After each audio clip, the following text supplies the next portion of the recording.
जिम्या की बात सुनकर लेरोम के चेहरे का रंग और ज्यादा लाल हो गया। जिम्या को इस तरह ध्रुवांश को बचाते देख उसके दिल में गुस्से की आग और ज्यादा भड़क उठी। अब वो खुद को रोक नहीं पा रहा था। एक ही कदम में उसने अपनी सारी चेतना शक्तियां निकाल जिम्या की ओर भेज दी।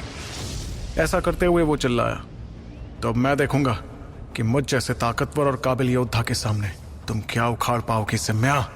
ये सुनते ही जिम्या एक कदम आगे बढ़ी और उसने लेरोम के हमले का सामना करते हुए कहा, आकर कोशिश कर लो, पता चल जाएगा कि लड़की किस किस का क्या क्या उखाड़ सकती है। फिर हर किसी के सामने दो ताकतवर चेतना शक्तियों के हमले एक दूसरे से टकराए और चारों तरफ बिजलियां कड़कने लगी। इन हमलों का दबाव इतना ज्यादा था कि नीचे मौजूद योद्धा ठीक से सांस भी नहीं ले पा रहे थे। ऐसा लग रहा था मानो उत्तरी कायनात इलाके की नई पीढ़ी के दो सबसे ताकतवर योद्धा अब आपस में लड़ने को तैयार थे। आसपास का माहौल जैसे पूरी तरह से जम गया था। हवा में मौजूद दोनों योद्धा गुस्से भरी नजरों से एक दूसरे को देखते रहे, जिस बीच तनाव और ज्यादा बढ़ता गया। लेकिन जब वो दोनों इस तरह एक दूसरे का सामना कर रहे थे, उस दौरान ध्रुवांश बड़ी आसानी से बवंडर के सबसे गहरे हिस्से में पहुंच चुका था। उस हिस्से में ना ही हवाएं थी और ना ही कोई और खतरा। बाहर मौजूद खलबली और अंदर मौजूद शांति दोनों बिल्कुल अलग लग रही थी। बवंडर के बीच तैरते हुए ध्रुवांश ने अपनी नजरें सामने की तरफ की, जहां चमकीली रोशनी वाला एक गोला था। उस गोले के बीच में गौर करने पर उसे दिखा कि वहां एक हड्डी थी। वो हड्डी बिना किसी आवाज के उस गोले में ही तैर रही थी, मगर उस हड्डी से इतनी ज्यादा अजीब शक्तियां महसूस हो रही थीं कि आसपास की हवा भी बहने की हिम्मत नहीं जुटा पाई। उस हड्डी की शक्तियों का दबाव कुछ ऐसा था जैसे आसमान और जमीन भी उसके सामने कांपने लग जाएंगे। ये दबाव था शक्ति रूप योद्धा की शक्तियों का दबाव। ये सफेद रंग की हड्डी बिना किसी शक के किसी शक्ति रूप योद्धा की ही थी। ध्रुवांश अपनी फटी आंखों से उसे घूरे जा रहा था और उसका दिल जोरों से धड़क रहा था। उससे निकलती ताकत को महसूस कर ध्रुवांश समझ गया कि वो हड्डी उस शक्ति रूप योद्धा की ही थी जो सदियों पहले यहीं पर गुजरा था। अगर बवंडर के बाहर मौजूद योद्धाओं को यह बात पता चल जाती तो वो अपनी जान की परवाह किए बिना उसे हासिल करने के लिए टूट पड़ते। ध्रुवांश की खुशकिस्मती थी कि उसने सही वक्त पर कदम उठाया और वो बवंडर के कमजोर होने का इंतजार किए बिना ही अंदर आ गया। अगर ऐसा कोई खजाना बाहर मौजूद होता तो उसे हासिल करने के लिए ना जाने कितना खून खराबा मच जाता। उस वक्त ध्रुवांश में इतनी हिम्मत नहीं होती कि वो उन खून के प्यासे पागलों के सामने ऐसा खजाना हासिल कर पाता। ध्रुवांश अपने धड़कते दिल को शांत करने की कोशिश कर ही रहा था कि अगले ही पल उसका चेहरा बदल गया। उसने महसूस किया कि उसके शरीर में मौजूद रहस्यमयी काला कमल जोर जोर से कांप रहा था। इस कपकपी से ऐसा लग रहा था मानो वो कमल उसके शरीर से जबरदस्ती बाहर निकलना चाहता हो। ध्रुवांश ने अपने अंदर की उथल पुथल को दबाते हुए मनी मन बुदबुदा कर कहा, उछलना बंद कर यार, जब मैं उस चीज को हासिल कर लूंगा तो उसमें से तेरा हिस्सा तुझे जरूर मिलेगा। ध्रुवांश ने अपने शरीर में मौजूद उस रहस्यमयी काले कमल को बहुत अहमियत दी थी। अगर वो उसके शरीर से बाहर निकल जाता और किसी वजह से वापस नहीं आ पाता तो वो आज सच में खून के आंसू रोने लगता। वो शक्ति रूप की हड्डी को पाने का ख्याल भी छोड़ देता, लेकिन वो रहस्यमयी काले कमल को तो हरगिज नहीं खोना चाहता था। मानो ध्रुवांश की पुकार सुनकर उस रहस्यमयी काले कमल की कपकपाहट धीरे धीरे कम होने लगी। ये देखकर ध्रुवांश ने चैन की सांस लेते हुए अपने माथे का पसीना पूंछा। उसे इस रहस्यमयी काले कमल के बारे में ज्यादा अंदाजा नहीं था, लेकिन वो इतना तो समझ ही गया था कि काले कमल की अपनी समझ थी और वो अपने मालिक की भावनाओं को महसूस कर सकता था। अब जो कि वो काला कमल शांत हो गया था तो ध्रुवांश की नजरें वापस उस रोशनी के गोले में मौजूद दूध जैसी सफेद हड्डी पर जा टिकी। कुछ देर हिचकिचाने के बाद वो आखिरकार उसकी तरफ पड़ने लगा। जैसे जैसे वो उस हड्डी के पास पहुंचा उसने देखा कि उस हड्डी में जरा सी भी हरकत नहीं हो रही थी। दूध जैसी सफेद हड्डी को वहां शांति से तैरते देख ध्रुवांश ने जोर से अपने दांत भींचे और उसे पकड़ने के लिए अपना हाथ आगे बढ़ाया। जिस पल ध्रुवांश के हाथ ने उस हड्डी को छुआ उसी पल उसके शरीर के अंदर जैसे बिजली का एक जोरदार धमाका हुआ। उसका चेहरा लाल पड़ गया और उसके मुंह से खून का फव्वारा फूट पड़ा। इस वक्त उसका चेहरा बुरी तरह से बिगड़ चुका था क्योंकि उसे उस सफेद हड्डी से एक ऐसी भयानक ताकत निकलती हुई महसूस हुई जिसने उसके पूरे शरीर को अपनी चपेट में ले लिया था। ध्रुवांश को ऐसा लग रहा था जैसे उसे आसमान छूती किसी पहाड़ी के नीचे दबा दिया गया, जिस वजह से उसके पूरे शरीर से कटकटाने की आवाजें आ रही थी। अगर वो इतना ताकतवर ना होता तो अब तक उसके चीथड़े चीथड़े हो गए होते, लेकिन इसके बावजूद उसके शरीर के हर रोए से खून बहने लगा था और उसका शरीर जोर जोर से कांप रहा था। ये सफेद हड्डी उस शक्ति रूप की बची हुई हड्डियों का महज एक छोटा सा हिस्सा थी जो सैकड़ों हजारों साल पहले यहाँ बैठे बैठे ही गुजर गया था। इसके बावजूद इसमें इतनी ताकत थी कि ध्रुवांश जैसे ताकतवर इंसान के लिए भी इसे छूना बेहद मुश्किल था।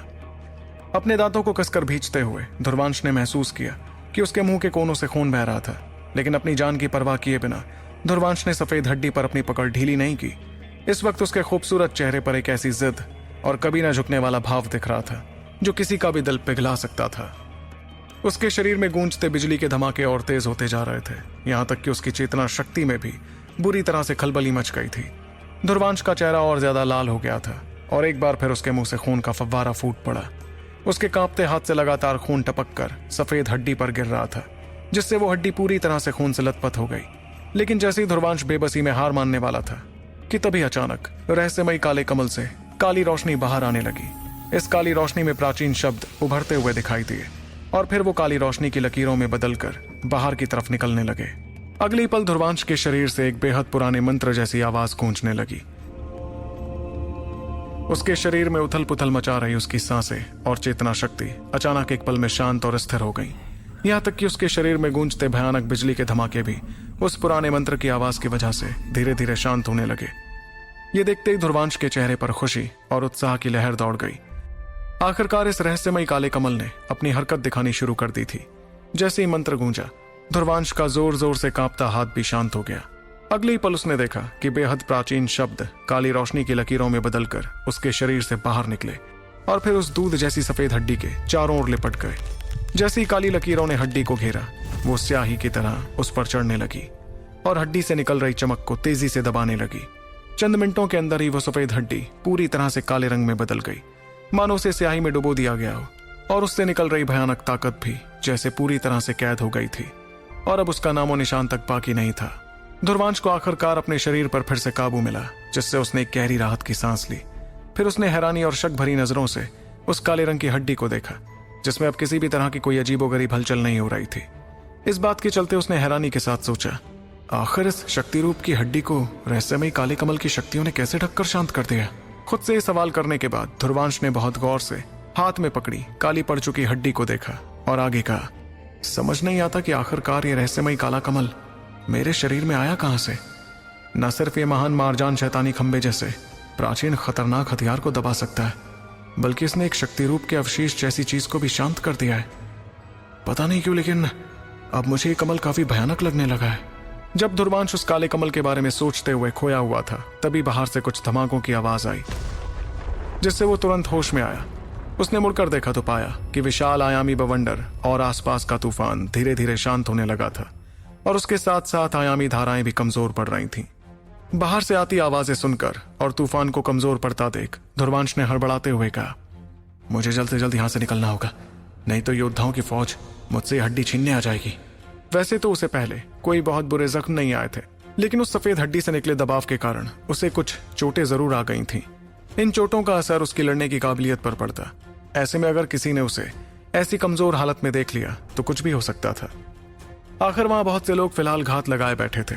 ये सोचते ही उसके शरीर में हरकत हुई और उसके पैरों के नीचे चेतना शक्ति से एक विशाल परछाई बन गई। उस परछाई की मदद से ध्रुवांश कमजोर पड़ते बवंडर और तूफान को चीरता हुआ तेजी से वहां से कई योद्धाओं ने भी अपने आसपास की आयामी धाराओं को कमजोर पड़ता महसूस किया, जिससे उनकी आंखों में खुशी और उत्साह भर गया। वो लालच भरी निगाहों से बवंडर को कमजोर पड़ते देखते गए। उनके शरीर तन गए थे और वो उस पल का इंतजार कर रहे थे जब तूफान के हटते ही वो खजाना पाने के लिए अंदर कूद पड़ेंगे। इस दौरान आसमान में जिम्मे और लिरोम अब भी एक दूसरे के आमने सामने ही थे। दोनों एक दूसरे को नाराजगी भरी नजरों से देख रहे थे और उनके शरीर से निकलती चेतना शक्ति ने आसमान को ढक रखा था। भले ही इस वक्त उनकी तलवारें मयान से बाहर थीं, लेकिन उन्होंने अपनी असली ताकत नहीं दिखाई थी। जाहिर सी बात थी कि वो दोनों एक दूसरे की जबरदस्त ताकत के बारे में अच्छी तरह से जानते थे। एक आम मुकाबले में कोई भी तरीका उन दोनों पर काम नहीं करता, लेकिन अगर वो अपने असली हुनर का इस्तेमाल करते तो उन्हें जरूर कोई ना कोई कीमत चुकानी पड़ती। इसलिए अपने दिल में भरे गुस्से और खींच के बावजूद लिरोम जिम्या की निगरानी में लापरवाही करने की हिम्मत नहीं कर रहा था। लिरोम ने कमजोर पड़ते बवंडर को घूरते हुए अपनी गहरी आवाज में कहा, वो देखो, आयामी धाराएं अब शांत होने वाली हैं। उस समय जब हर कोई आगे बढ़ेगा, तब चाहे वो लड़का भगवान से भी प्रार्थना क्यों ना कर ले, वो हम लोगों से बच तो पाएगा ही नहीं। इस पर जिम्या ने अपनी आंखों में गुस्सा भरकर और ताना मारते हुए लिरोम की बात का जवाब दिया, तुम्हें उसकी चिंता करने की जरूरत नहीं है लिरोम, बेहतर यही होगा कि तुम अपनी चिंता करो। उसका जवाब सुनकर लिरोम की आंखों में एक जानलेवा चमक कौंधने लगी। लेकिन जैसे ही वो कुछ कहने वाला था तभी आसमान में एक जोरदार दहाड़ गूंज उठी। लीरोम ने जल्दी से अपना सिर उठाया और देखा कि कमजोर पड़ते तूफान के अंदर से एक धुंधली परछाई बाहर निकली। ये परछाई बाहर आकर पलक झपकते ही लीरोम से हजारों फीट दूर पहुंच गई। उस परछाई की ऐसी रफ्तार देखकर खुद लीरोम भी काफी हैरान रह गया। उस दिल दहला देने वाली दहाड़ के तुरंत बाद बाकी लोगों ने भी देखा कि कैसे वो परछाई जो कुछ पलों पहले बवंडर के अंदर थी अब वहां से गायब हो गई। सब हैरानी से उस परछाई को क्षितिज में कहीं गायब होते हुए देखते रहे। फिर उन्होंने दोबारा सिर उठाकर देखा तो पाया कि आसमान में मौजूद बवंडर और तूफान तो पूरी तरह से गायब हो चुके थे, लेकिन उनके अंदर मौजूद तिलिस्मी खजाने का कोई नामो निशान नहीं था। मानो वो बवंडर और तूफान हवा में ही घुल गए हों। एक पल के लिए दुनिया के इस हिस्से में मौजूद सभी योद्धाओं के बीच एक अजीब सा सन्नाटा छा गया। तब इस सन्नाटे को तोड़ते हुए एक योद्धा ने चिल्लाकर कहा, जो परछाई हम लोगों के सामने से निकली ये वही लड़का था और वो हमारी नजरों के सामने से खजाना छीनकर भाग गया है। चलो उसके पीछे चले। उस योद्धा ने जैसी अपनी बात कही उसके बाद तो आसमान में गुस्से भरी चीखें और गालियां गूंजने लगी और कई योद्धाओं के चेहरे गुस्से से लाल पड़ गए। उन्होंने बड़ी मुश्किल से आधे दिन से ज्यादा यहां इंतजार किया था कि कब तूफान शांत हो जाए, मगर आखिर में ध्रुवांश पहले ही खजाना छीनकर भाग निकला था। सबसे ज्यादा नफरत की बात तो ये थी कि उन्होंने अपनी आंखों के सामने उसे भागते हुए देखा था। आखिर में कुछ लोग थे जो हार मानने को तैयार नहीं थे। वो गुस्से में दहाड़ते हुए उस दिशा में भागे जहां कुछ पल पहले वो परछाई गायब हुई थी। इस बीच जिम्या ने दूर क्षितिज की ओर देखते हुए मीठी हंसी के साथ मनी मन में सोचा, यह लड़का भागने में तो वाकई बहुत तेज है, और क्योंकि अब वो चौंधियाती रोशनी यहाँ मौजूद नहीं है इसका मतलब जरूर उसे वो खजाना मिल ही गया होगा। इस बात को समझते हुए उसने तुरंत अपनी नजरें घुमाकर लीरोम की तरफ देखा और पाया कि उसके चेहरे का रंग उड़ा हुआ था। ये कहा जा सकता था कि आज ध्रुवांश ने उसे एक जोरदार सबक सिखाया था।